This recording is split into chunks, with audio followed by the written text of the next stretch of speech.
And we are live. Good morning, crypto warriors, and welcome back to the Gentlemen of Crypto, episode 894. Today is Thursday, February 17, 2022, and I'm King.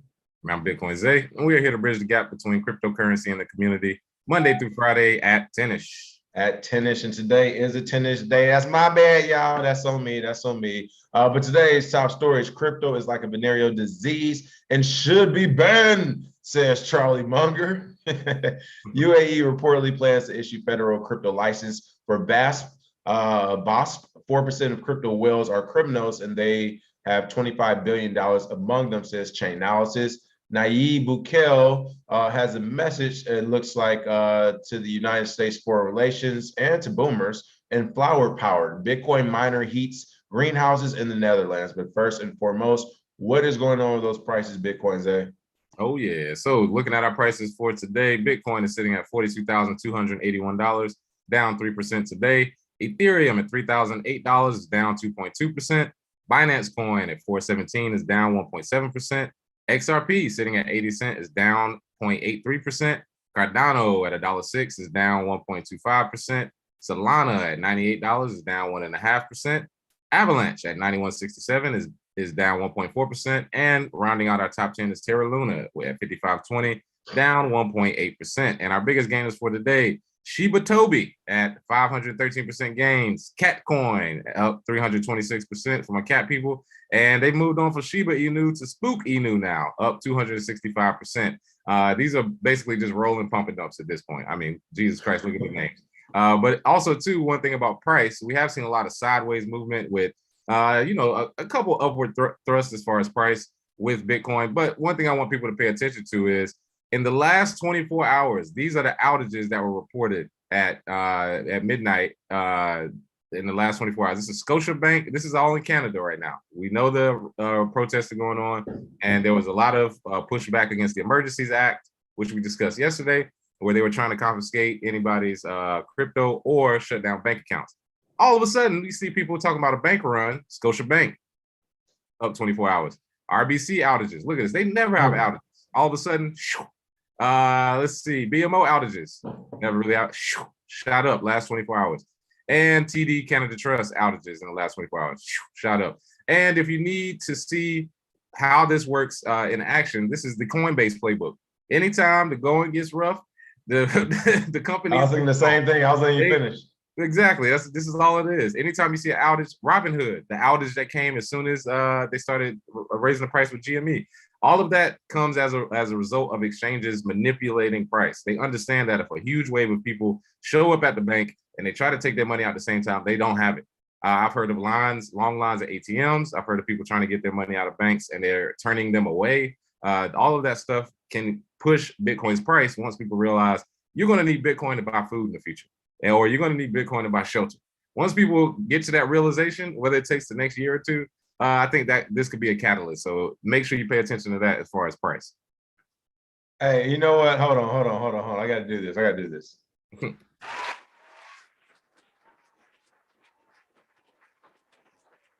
Listen, I'm glad I let you finish the monologue to start the day off with. We got to start doing like, Rachel Nichols head ass. But no, seriously, I'm glad I let you finish.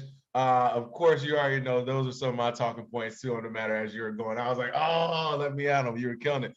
But one thing I just want to put the cherry on top of that too.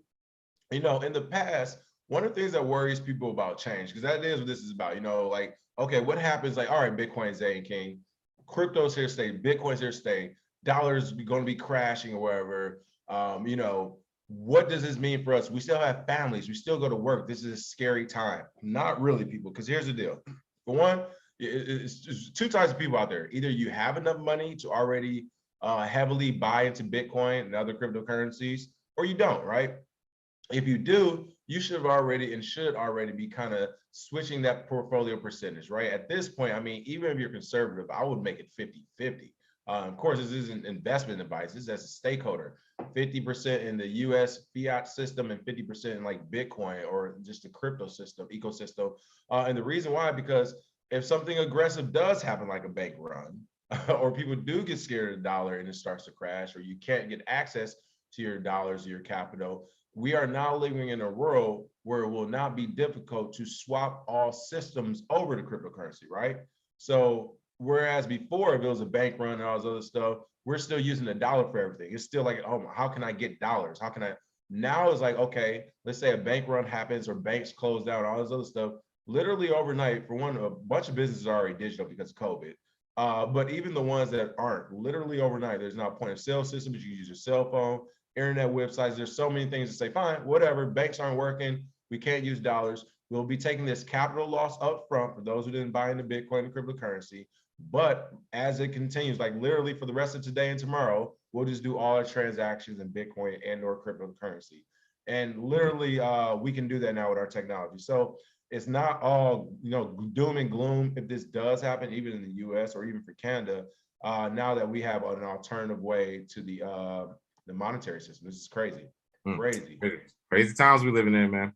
I know. Really quick, I want to give some quick shout outs. Wyatt, Triad, Kadeem, Finn, So Antonio, Jay Ron, Sergeant Mac, Robert Marino, Satoshi Slim, Lisa Lee, Dallas Prince, Rico, Fantizi.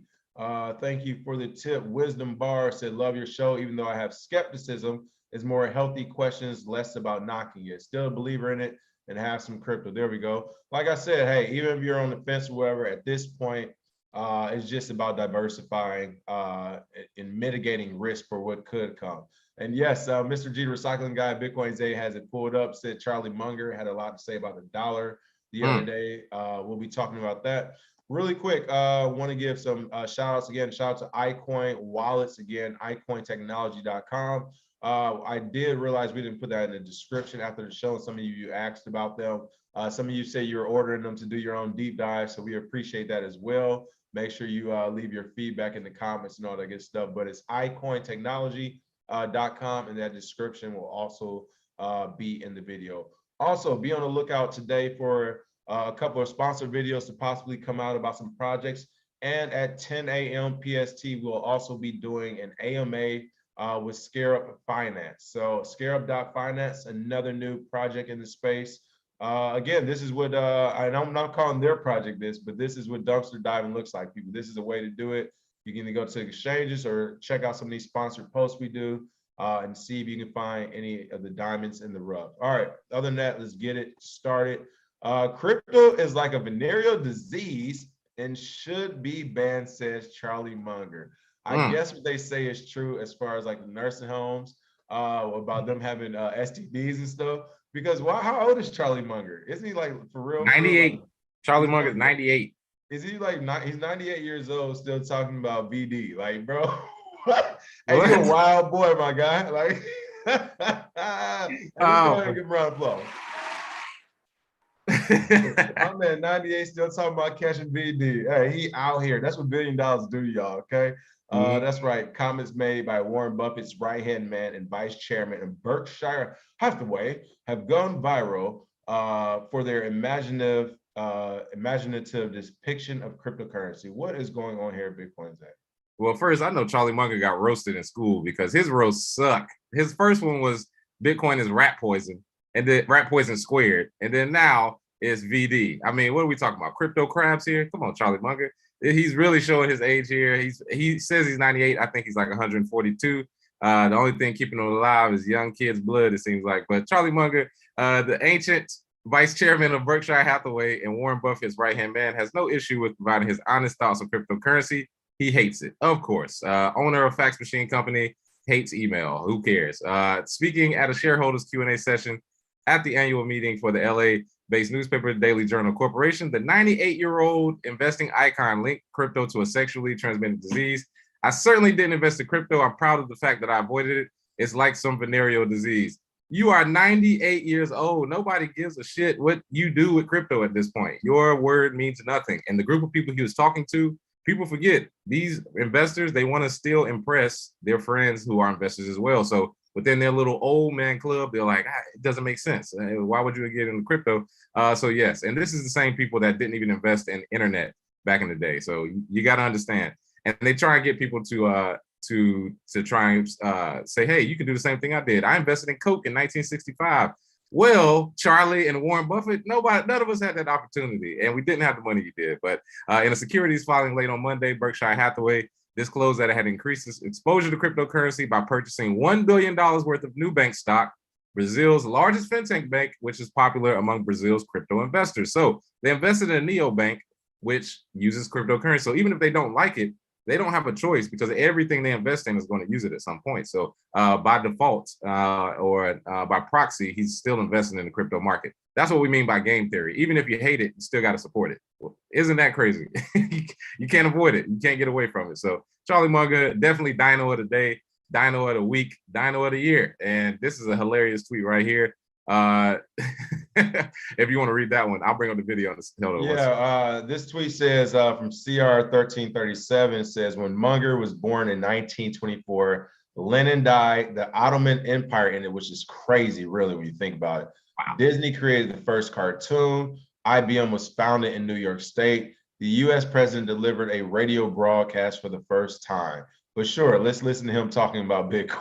And again, let's not even go to the racial stuff that was going on in the United States. You talking about if you would have spent $100 on Pepsi back in the 30s and 40s, it was more like, you can read, boy? Exactly. That's a good day to die, isn't it? Like, what are you doing over here? Like, exactly. He was born before the Security Act of 1933. Like, he was born before the laws were created to control the shit that he invests in right now. But once again, and again, that brings up shout out to William too from the law firm. But that was my only point that I was bringing up. I'm like, they're like these new companies, or once they make their money, they literally create these barriers so that you cannot access the wealth. You become competition. They treat you as such. So like you said, that's very interesting that he was born before like a Securities Act. I would love to see how that affected him and his businesses or his family's business. Oh yeah, and let me pull up this video of Charlie Munger, who obviously hates crypto, hates Bitcoin, but he actually told the truth about fiat currency. If you check it out here, let's see what he gets to say. For an investor, is that over the next 100 years, the currency is going to zero. That's my working hypothesis. Wow. Well, that'll be a different type of environment. Well, yes. So that was Charlie Munger saying that over the next 100 years, fiat currency is going to zero. He won't be here to see it, but our kids and grandkids will. So he's basically telling you fiat's going to zero. You need a plan B. He just won't admit that it's Bitcoin or cryptocurrency. And I think that he's putting out feelers or signals to his people, move your money into assets, get it out of cash. Don't keep it in that because it's going to zero. And the best asset performance year over year, compound annual growth of 200% is what? Bitcoin. So he hates what he needs. And I think that is a testament to how good Bitcoin is. Even if you hate it, you don't have a choice, you're still promoting it by saying fiat's going to zero. What do you think people are going to do now? Keep it in fiat now? Thanks, Charlie.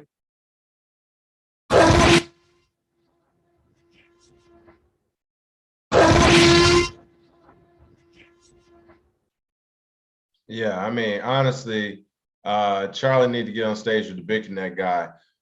So going back, looking at some comments real quick. Tony Nolly, what's going on? What's going on? Lamar Wilson is in here. Lamar Wilson. Michael Kennedy said, Scarab finally came and hit you up after my suggestions since they launched. Are they pretty good, Michael Kennedy? Let us know what you think about them, about Scarab. Yeah, let us know for sure. Hey, see, Michael Kennedy's doing some dumpster diving for real. See, he always finds these projects. That's like the fourth project. He's like, yeah, I already know about them. Like, and that's my point, people. To me, the sponsor posts are win-win-wins. You do your own research. If they work good, if they don't, keep them pushing. They still got a chance to promote. We still got a chance to get paid. Everybody just won. So there it is. Let's see. Let me know about them, Scarab. It's all stables, but to be fair, it's still being paid with a smart contract on the chain. It's exciting times. Okay, yeah, let me know. Jamel of Scotland next said, Munger is a Sith Lord. He does look like a Sith Lord, so for sure. Michael Kennedy said, nah, STDs are keeping them alive, keeping them feeling young again, huh? Thank you, Antonio. Ukraine just passed a law legalizing crypto and Bitcoin. Oh, wow. And wow, that's crazy. We got to check that out.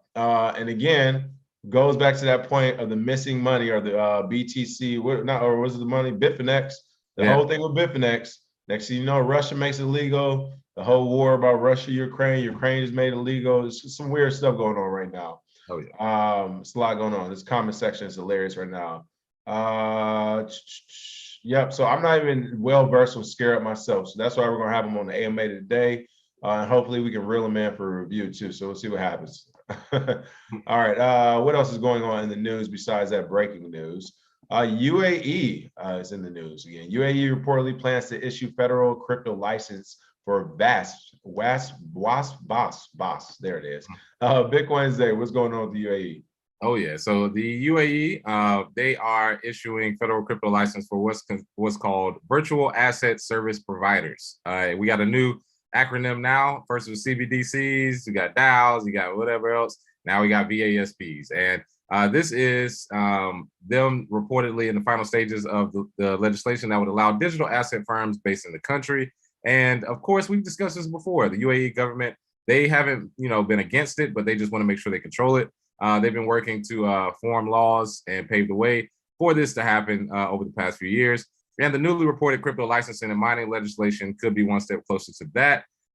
In December 2021, the government declared the Dubai World Trade Center as a comprehensive zone and regulator for cryptocurrency. So it looks like most countries, they're just trying to find a regulatory framework to control it, which again, if you're a government, that's your job. But your job as a citizen is to figure out how to not get to that point, or you don't really have the freedom that you think you have in this industry. So we will see how it goes. I think a lot of people like that it's regulated who are institutional investors. Some of the people at the bottom, not so much. So we'll see how that works out in the UAE. A lot of oil money there. A lot of people from around the world that could definitely win in the UAE if it becomes regulated from an institutional standpoint. There it is. Let's see. Yes, make sure you smash those likes and share it, folks. Smash those likes and share.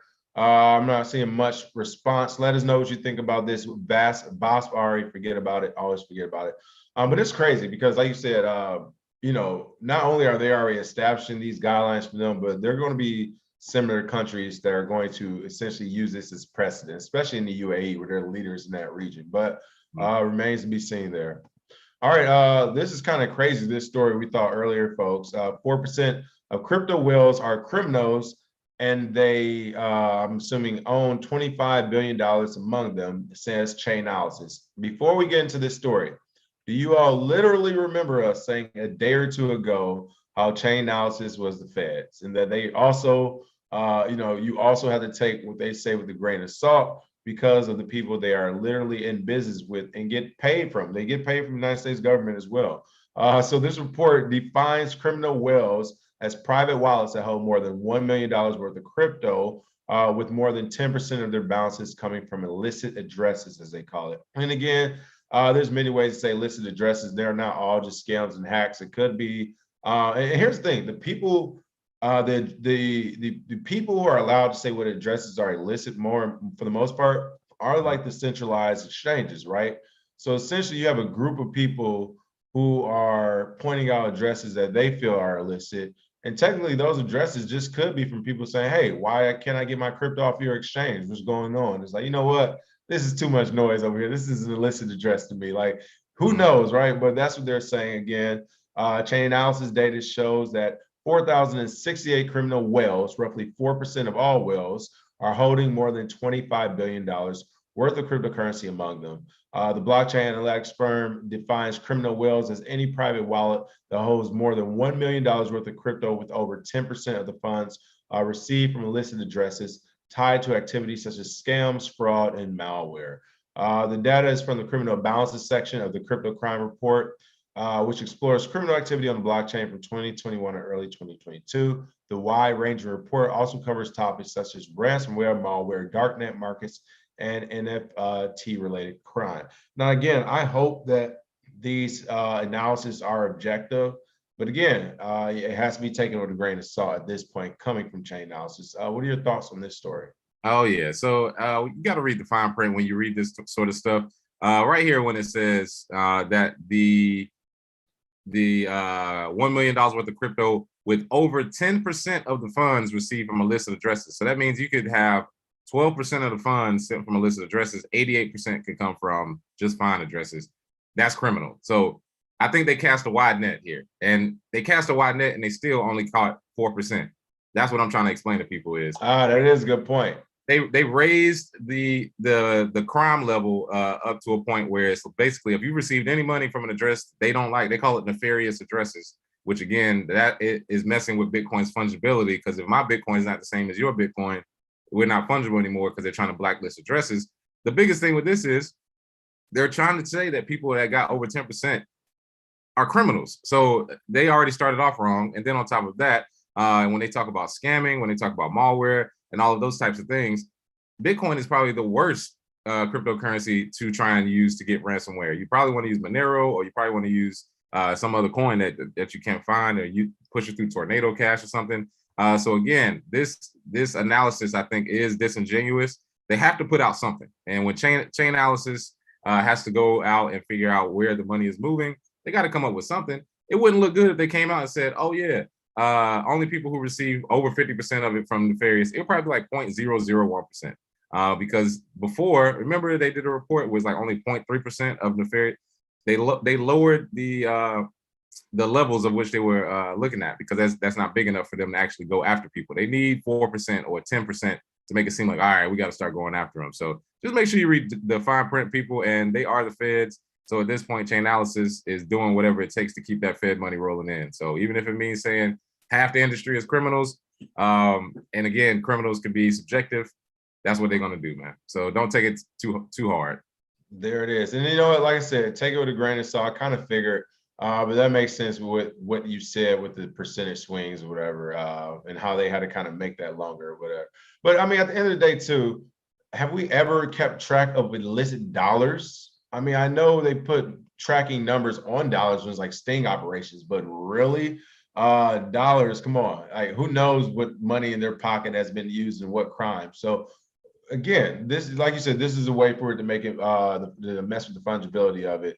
And yeah, there will be bad actors that use Bitcoin, and good actors and actors in between. It is what it is. Like, it's the same with the dollars once again. Really quick, going back to that Charles Munger thing, it's actually interesting. I've seen people in the comments, they've still been talking about him.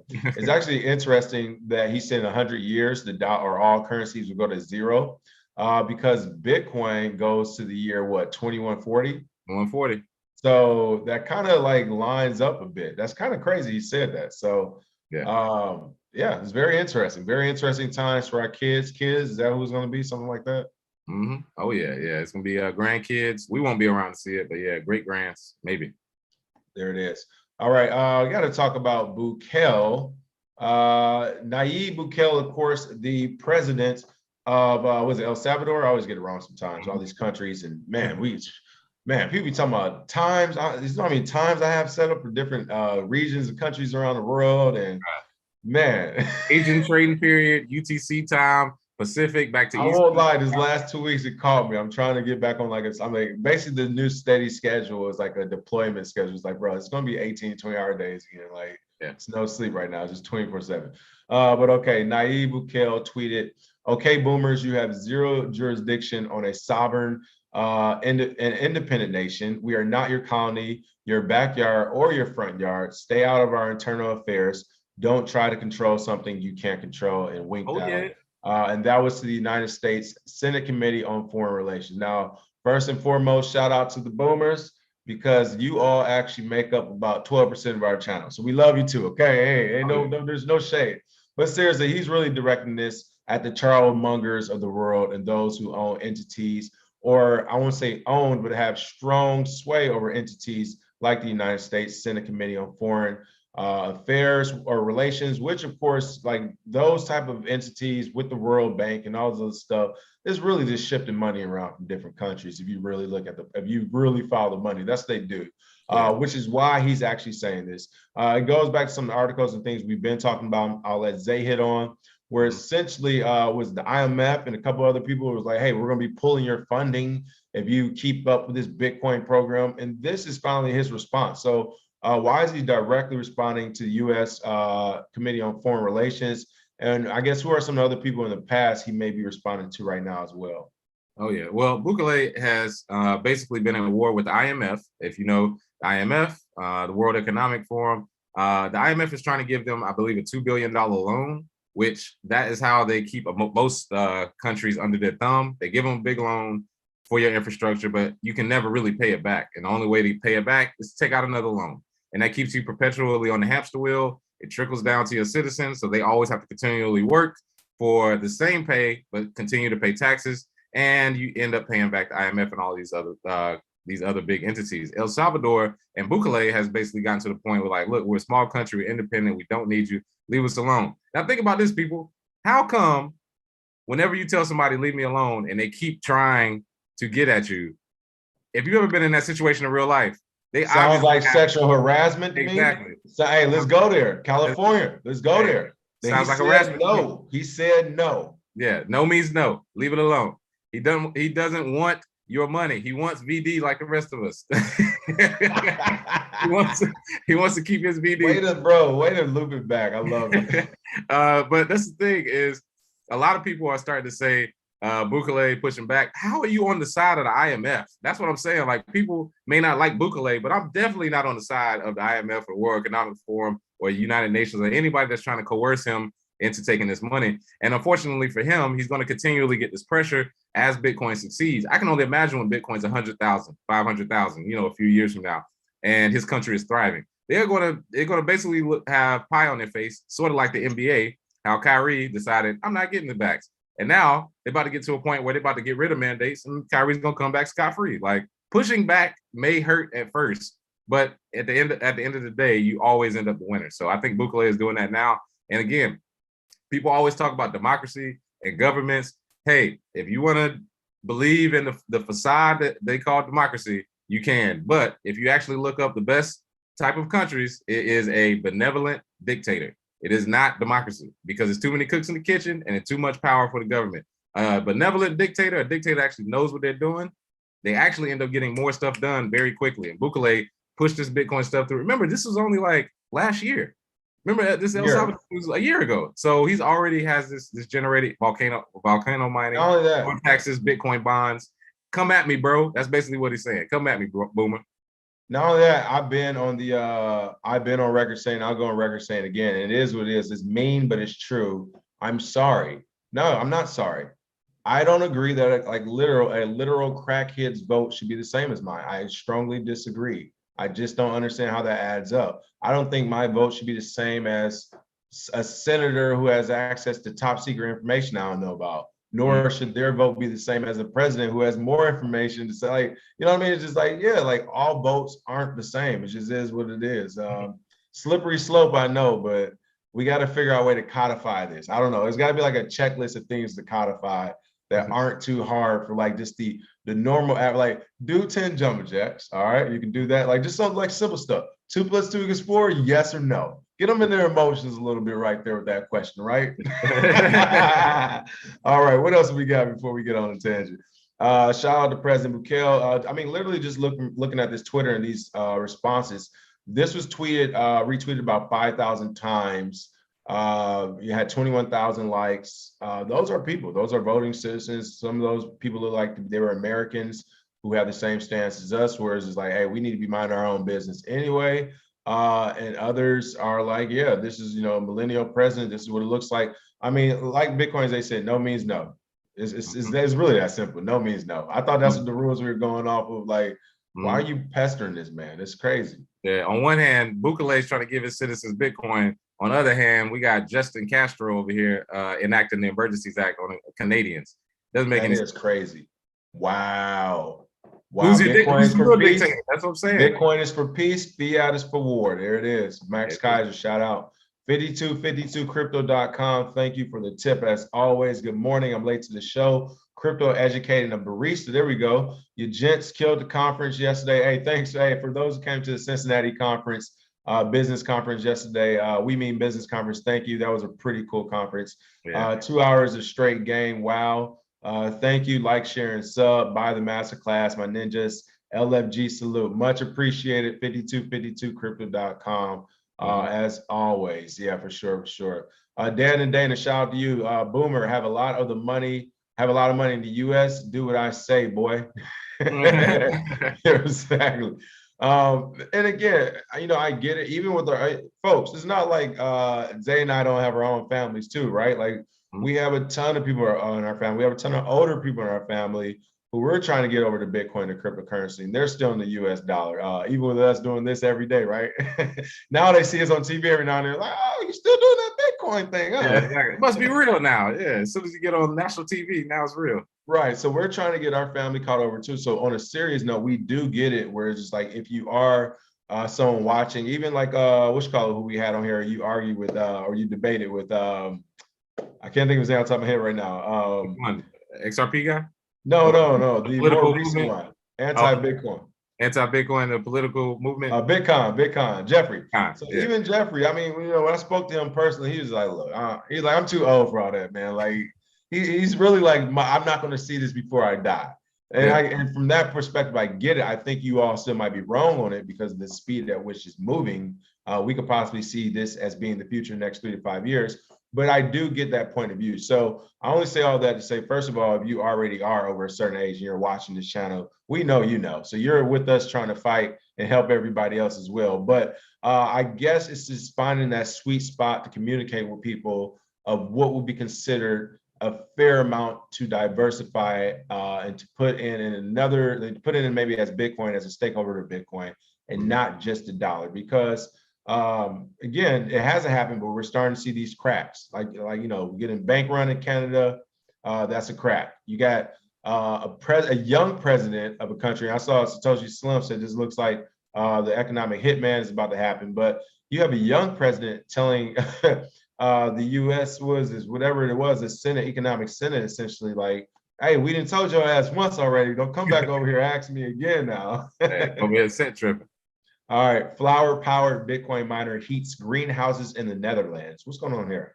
Oh man, so if you didn't know, Bitcoin mining is amazing. And because of the ability to use it, a greenhouse in the Netherlands warmed with Bitcoin miner waste heat brings new meaning to the word Dutch oven. Bitcoin mining generates a lot of waste heat as energy prices spiral out of control in Europe. Miners have come up with creative ways of recycling the heat generated by solving valid Bitcoin blocks. Whereas a miner is drying wood from a local timber mill in Norway across the North Sea in the Netherlands, a miner is heating greenhouses to grow, produce, and bloom Bitcoin flowers, as they're being called, in a win-win partnership between a Dutch farmer and a Bitcoin miner. Bitcoin Bloem mines Bitcoin and cultivates flowers in greenhouses in the province of North Brabant, southeast of Rotterdam. It works like this. He mines Bitcoin in the farmer's greenhouse, pays the electricity bill. The farmer gets free heat to grow their crops, and consider the Bitcoin flowers that Bitcoin Bloem sells the cream in the coffee to the climate-friendly operation. So basically, I actually wrote about this in the book because there was a guy in Canada. He was using the excess heat to warm his house. He was using Bitcoin mining in his garage. He used the excess heat to warm his house in Canada, where it's extremely cold, and it actually works. So when people talk about, for example, the greenhouse gas processes and how much it's polluting the air and the environment, they never talk about things like this. I wanted to bring this story up so people see there are use cases for Bitcoin mining to actually help the earth. And this is what I guess people get mixed up in. The price is this, values going here, moonshots, Lambos, doing coke off white girl titties in Vegas. Whatever people do whenever they get rich off Bitcoin means nothing when you really look at the fact that we harnessed the power of the sun and we turned it into money. Now, when you look at how the earth works, we're taking that money and we're using it to support the life that the sun brings with flowers. I mean, it's a great circle of life. And I just wanted to bring this up because Bitcoin actually encourages renewable energy mining. It encourages growing food and plants using that renewable heat. And who knows how far they can take this. So shout out to them in the Netherlands. I'm sure we'll see more of this, especially in Miami. There's a clean energy business right on Florida Memorial. We're actually looking at doing the same thing, using that mining to grow greenhouses or use that heat for greenhouses so that they can grow crops. How amazing is that? Use Bitcoin mining, grow food. Great time we living in right now.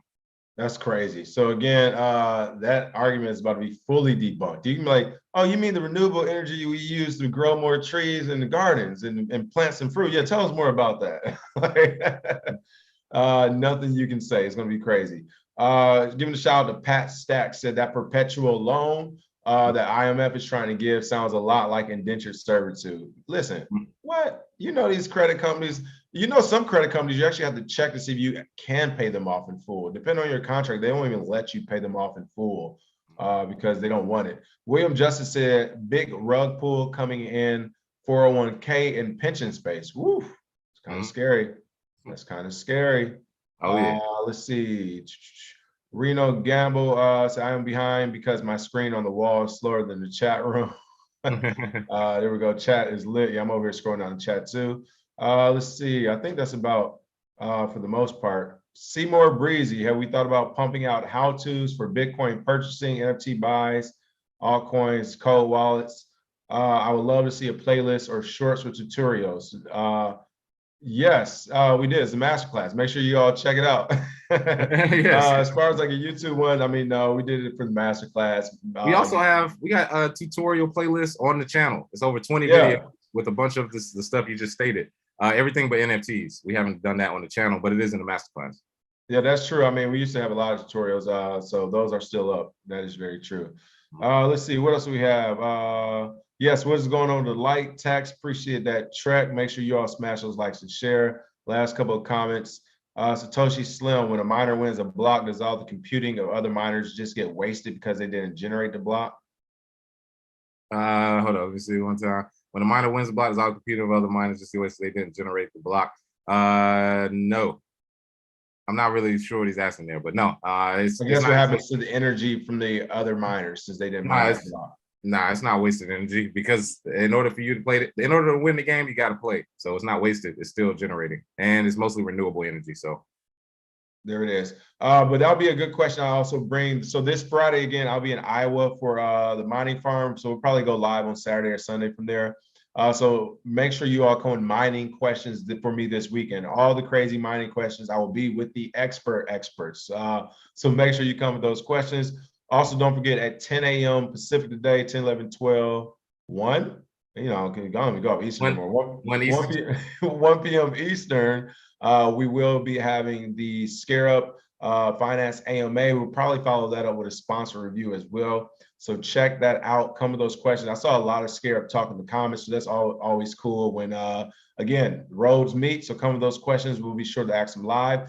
We may also have another special guest interview this afternoon. I won't say who, but just make sure you have your notifications on. Not sure if this one later will happen or not, but if not, we will reschedule. Other than that, anything else, Bitcoin Zay?